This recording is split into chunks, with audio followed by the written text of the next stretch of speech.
You know, I was a student at San Diego State several years ago, and I had a professor named Dr. Branch, great professor, really stimulating class that I had. And most of the class revolved around the problems that humanitarian relief had caused in the developing world. And the governments intervened to try and provide aid, and it looked so wonderful on the surface. The class saw all the things underneath that happened that ended up corrupting the system and creating inefficiencies, and creating, actually exacerbating humanitarian problems. And the class went on further to be able to basically make the case that almost all the humanitarian efforts through the governments and through large organizations are actually doing almost the opposite of what they're trying to accomplish. And this class really was obviously surprising to me because, like many other people, I'd grown up seeing the commercials and knowing about the organizations that I thought were doing wonderful things, and all of a sudden my professor was really undermining all the work that I thought was so important. Well, fast forward a couple of years, I ended up traveling through East Africa, and I lived in a community in Western Kenya. And while I was there and developed relationships with a lot of the people there, I came to really, really feel for the people that were there. I came to feel like I really understood the people there and developed friendships and relationships with those people. And I wanted so badly to be able to do something to help because the poverty that I experienced was actually pretty severe, pretty significant. Thank you, sir. And so I had this conflict in my mind. And the conflict was, okay, I want to do something to be able to help. Because the people here are just so poor, they have so little, and there's so much suffering. And the children are hungry, and the children are unclothed, and the children are uneducated. But then in the back of my mind, I had my professor from San Diego State saying that most humanitarian organizations usually end up starting with good purposes, but then end up messing things up in the process. And so the question in my mind was, can I, or is it possible for a person to be able to start an organization that can be massively impacting, but without having all of those negative ramifications that humanitarian organizations have? And after much contemplation and meditation and soul searching, I decided the answer to that question was yes. And so we started, myself and a group of friends, started an organization called Sustainable and Comprehensive Humanitarian Assistance and Planning. It's kind of a mouthful, so we call it SHAP. And our motto of this organization is Empowering the Capable. Sustainable, Comprehensive Humanitarian Assistance and Planning. We're all familiar with rural poverty, some more than others. Some of you, maybe in military service, have traveled to developing countries. Some of you might have had business or traveled for recreational purposes. Others of you might have been associated with humanitarian or philanthropic causes that connected you to a specific cause or specific area. Others of you may have seen programs and documentaries. The question that I'd like to pose, and I've got a slide to pose that for me, is why are poor people so poor? And this is dissertation material that might take, 6 or 7 hours to be able to really create an argument that's comprehensive enough to make the point. But I'd like to be able to break it down to a couple kernels, things that we can ask ourselves to help us understand why poor people really are so poor. And I'm going to say that poor people are poor simply because they lack the tools, the resources, and the information that many of us take for granted. And this I think, is kind of a cliche statement. A lot of people have said it before. But let's just look at a couple of situations, what this really means to be able to lack the tools and resources that most of us take for granted. Loans. By a raise of hands, who in this room has ever received a loan for something before? Got close to 100%, right? Maybe an automobile. Maybe your college education would never have happened if it wasn't for a loan. Maybe your house, right? We'd all be living in an apartment still, maybe, if it wasn't for a loan to be able to get a house. Business, anyone receive loans to be able to build a business, start a business, expand a business? Think for a second right now where your life would be like if you had never been able to access a loan. And it's something that I think most of us take for granted. We don't get down on our knees and say our prayers and say, thank you so much for letting me live in a country where I can have a loan, where I can get loans.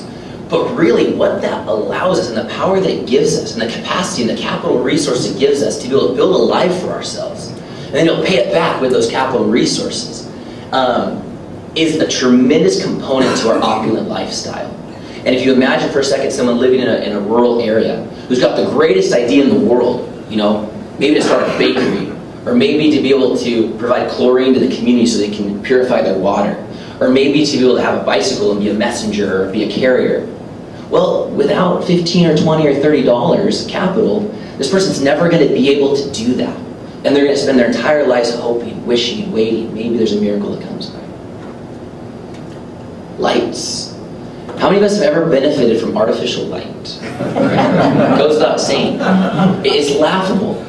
I mean, I don't have to say it, but I'll say it, you know? From being able to drive at night, have transportation. Think of all the things that you learn under the power of artificial light that you'd never be able to learn. The books that you read because of artificial light. Think about your capacity to be able to cook healthy food or to be able to exercise. Think of your capacity to be able to work in business maybe that, I mean, any of us ever worked past sundown? You know, we have before, and we've utilized that capacity to make for ourselves a better future. You know, it's true we've all gone camping, right? But we don't even go camping without the flashlight, without that other artificial light. I mean, a lot of people in this country, there's nothing that terrifies them more than to be in a situation where they can't flip on a light switch if they want to. And we've got over 3 billion people in the world who live exactly like this. And if you think about all that capacity that that gives you and how inexpensive and accessible it is, and what your life would be like if you only had 12 hours in the day to be able to work and learn. Transportation. Yesterday, you know, some of us probably traveled 5 miles in the course of our day. Some of us maybe traveled 10, some 15, 20. We might even have people in this room who traveled up to 100 miles yesterday. Unthinkable to about 3 billion people in this world. I mean, and think about what that transportation gives you. The capacity to be able to connect to loved ones, the capacity to be able to profit, the capacity to be able to go to a place where you can earn a living. I mean, think about if your capacity to be able to earn a living for yourself was secluded to only that which was within walking distance. Like artificial light, that's almost laughable. And many people in this world, obviously, they've got these guys as their sole source of transportation. And you think about the limitations that provides. Lack of automobiles, obviously, lack of fuel, lack of roads, all the infrastructures and systems that we take so much for granted. Illness. Anyone in here, this room, ever used Neosporin to be able to put on a scratch so that that scratch didn't become an infection that ultimately was life-threatening? Anyone in this room ever take pain medication because you had a headache or an illness or an injury? You know, just those 2 things alone. Imagine what your life would be like without those 2 things. You know, people die from scratches on a fairly regular basis in the world. And we've been able to have access to these things that make our lives so simple. You know, ever had a toothache? I mean, we drop our schedules, we change whatever we've got going on, and we make a beeline straight to the dentist because we don't want to go another minute with that pain. It's horrible. Can you imagine what would happen if you had that pain for 3 or 4 or 5 years, perpetually? Anyone in this room ever seen Castaway? Yeah. What did the main actor in that movie have to be able to do when he had a toothache? Pulled the tooth. He pulled the tooth by breaking it out with an ice skate. That's poverty. That right there is poverty.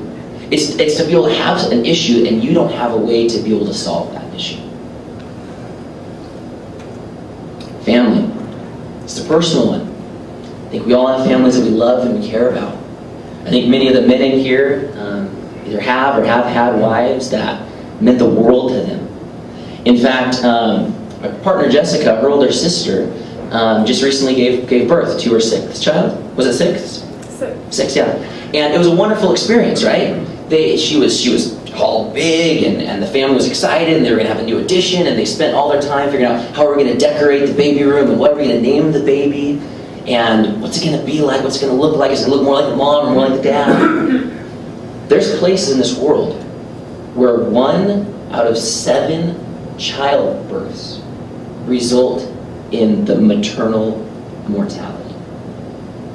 Women die out of 1 of every 7. So in America, we've got 9.3 maternal deaths for every 100,000 childbirths. That's less than 0.01%. In many areas of the developing world, we have 1 in 7. How would that be to be able to impregnate your wife knowing that that might be the end? And having that risk and being so worried and so concerned that her life was on the edge to be able to create life. And how would that affect your life? So when we ask ourselves, why are poor people so poor? This list could have been 30, 40, 50, 60 major things. And I chose 5 that I thought were valuable, that were easy to be able to wrap our minds around. And this is why poor people are so poor. Because they don't have access to the tools, the information, and the resources required to be able to do many of the things that we take for granted.